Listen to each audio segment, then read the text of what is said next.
There is a lot of outrage this afternoon after a government deficit commission suggested huge cuts, including eliminating the interest deduction for home mortgages. It's in an effort to slash nearly $4 trillion in government spending. Well, we investigated some of that spending and found the State Department sending hundreds of millions of dollars to save mosques overseas. It has many taxpayer groups asking why.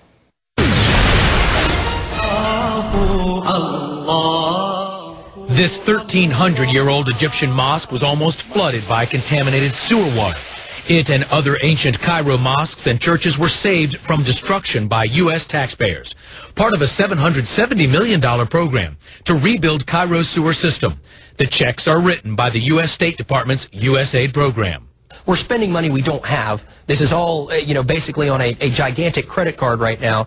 Millions more have been sent to places like Cyprus. The State Department displays before and after pictures of mosques refurbished with U.S. tax dollars. I think it's very, very hard to explain to the American taxpayer right now who's having an extraordinary time paying their bills and making ends meet. The State Department refused our request for an interview. We wanted to ask why it's using tax dollars to refurbish religious buildings overseas. Well, the State Department did send us an email saying it is fighting Islamic extremism by building relationships with Islamic leaders. But then one former Muslim says trying to buy respect in the Middle East just shows U.S. weakness. And America is not showing its power. It's showing appeasement. They're laughing all the way to the bank. Nani Darwish was born in Egypt, but she's no longer a practicing Muslim. She moved to America and has written books critical of radical Islam.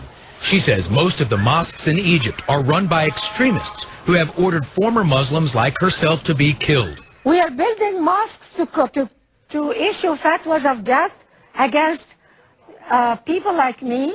U.S. tax dollars also fund computers and mosques in places like Tajikistan and Mali. Here at this ancient mud brick mosque, the State Department has provided internet service along with the computer equipment needed to local imams. Taxpayer watchdogs wonder how the State Department can explain paying for internet service while Americans struggle through the toughest recession in decades. To the average person, this could very well be an insult to them. And with radical websites inciting violence and extremism worldwide, there are concerns that the taxpayer-funded internet service could be misused. They call us the Great Satan.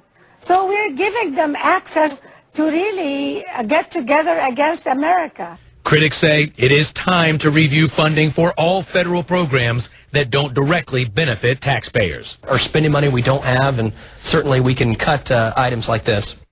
Well, the Deficit Commission announced that it would look at slowing the growth of foreign aid. Right now, we don't know if there will be cuts in this particular USAID program. We will stay on top of it, though, and let you know.